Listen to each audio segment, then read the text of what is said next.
Katie. So I was trying to figure out what to film today, and I realized that although I always love watching all of these top 5 Wednesday videos, I've never actually filmed one. This series was created by Ginger Reads Laney, so I'll go ahead and link her channel below. So I know it's neither a Wednesday nor when this particular top 5 one came out, but we're just gonna go ahead and do it anyway. I went through her vault of all of the different ones she's come up with, and I thought this one was really interesting because we always talk about bad guys or just characters in books that we love to hate, but we never tend to talk about ones that we just downright despise. Like, not the baddies, but they're goodies, just straight up people we cannot stand. So I'm gonna go ahead and start at number 5 and work my way up. So at number 5 is Rogerson. I think it's Rogerson, yes. Rogerson Biscoe in Dreamland by Sarah Dessen. This is a very sad, moving, and very well done story of an abusive relationship in high school between a boy and a girl. I think it's definitely worthwhile for anyone to read, no matter your age or sex. I think it's a very important type of book to read at one point, but for obvious reasons, you just grow to hate Rogerson with every fiber of your being,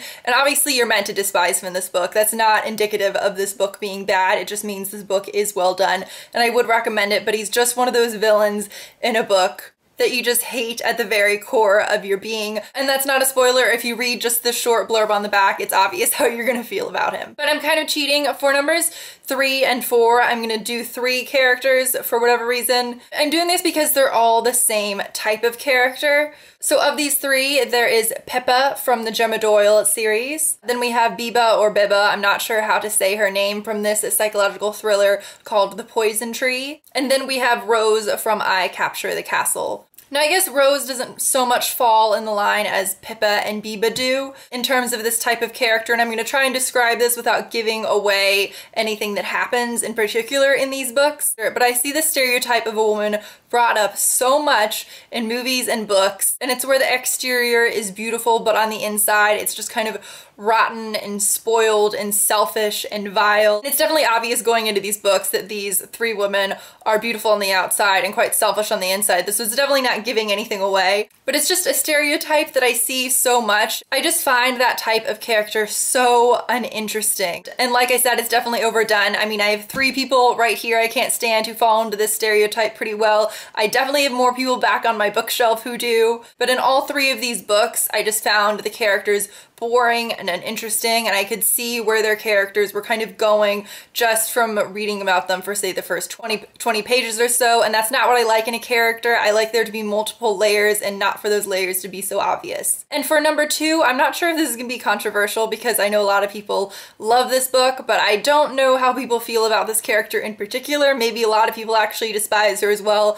That is Alaska in Looking for Alaska. First off, I should say, if you want to argue with me about any of these characters for why I dislike them, or if you think my interpretation of these characters is wrong, feel free, and obviously 100% go for it in the comment section below. Oh, John Green and your manic pixie dream girls. Like in this book and like in many other books, whenever there's a manic pixie dream girl, there's a slightly naive boy who's not completely sure of himself, and then this wild, crazy, confident, beautiful, sexy girl comes out of nowhere into his life, and then he impacts her and she impacts him, and I just hate this stereotype, and I see it done so freaking much. Possibly you're not meant to like Alaska, I'm not exactly sure. Possibly you're supposed to look at her in that rose-tinted view that what's-his-face Miles does throughout a lot of this book. It can kind of depend on your interpretation. And number 1 should come as no surprise. I just talked about how much I hate this character recently. I think this was number 2 on Ginger Reads Laney's video, and that is Anastasia Steele in 50 Shades of Grey. Essentially, she just did ruin the entire book for me. I wasn't expecting it to be well written,